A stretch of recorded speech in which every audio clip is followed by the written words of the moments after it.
Hello again, team. It's Jess or Jashi Corinne on behalf of the Art and Olive design team, and today we're going to be looking at some creative ways to signify time off from your bullet journal, or more specifically, how to commemorate the time that you've taken off, whether that be intentional or otherwise. This video does have a related blog post over on the Art and Olive website with even more ideas, so if you're watching on YouTube, do make sure to check out the link in the description box below to that post.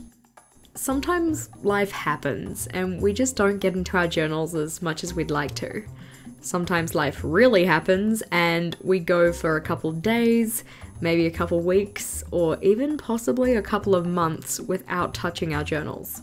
Whatever the reason for your time off, when it comes to getting back into your journaling though, a lot of people aren't too sure how to approach the time they've missed. You can of course just flip to the next available page and get started with where you left off, set up for the next month, get right back into it. Or what could be a bit of fun is to set up a page or a couple of pages to signify the time that you haven't been in your journal. In this video, we're going to look at two ideas, and as you can see, I'm using a blackout notebook for these. The blackout notebook isn't necessary, this is just a design choice on my part. And if you're using a journal that doesn't have blackout paper, you can of course use the blackout notepads that Art and Olive sells on their website. Of course, for any of your purchases at Art and Olive, you can use the code JASHICORINNE10 for 10% off eligible items. But as you can see, on this page I'm making a missing poster. So effectively a missing poster to describe the hypothetical month that I've missed in this journal. To make it look a little bit decorative, I've started off with a white gel pen and I'm just going around the edge of the page to make a border that makes it kind of look like old paper. Once the border's done though, it's then time to actually start populating the page. The first thing I'm going in with is of course a title to let everybody know that this month is missing. The style of this one is very much based on those typical missing person or missing pet posters.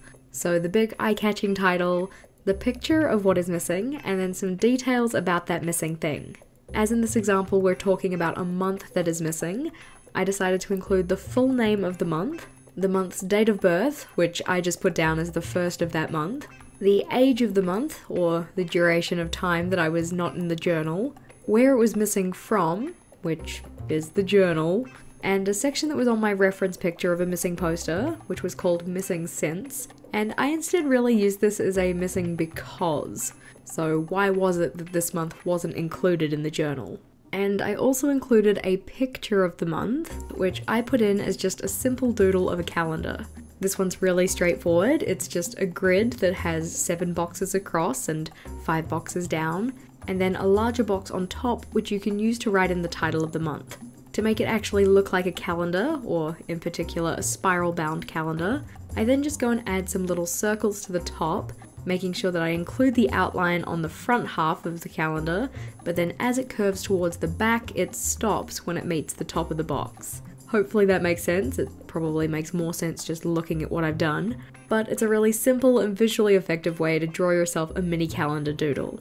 It goes without saying, but if you're setting up a page like this for your journal, the information you include is completely up to you. These are just some ideas.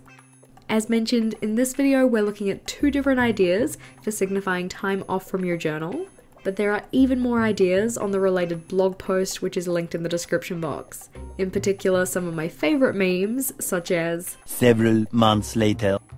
I will say that these pages did not take several months though. From first to final touch of the pen, our first layout here took approximately 20 minutes, but now we're on to the next layout that only took 4.5 minutes.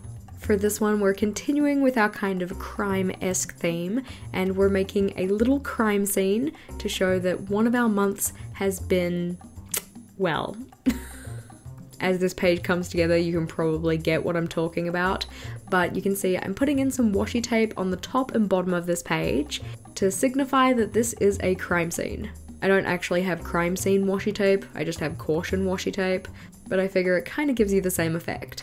This one is very much inspired by those typical chalk outlines that you might find at a crime scene, and the chalk outline we're drawing here is of my journal. Rather than keeping it as just an outline, I am adding a couple more details so that what this page signifies kind of makes more sense.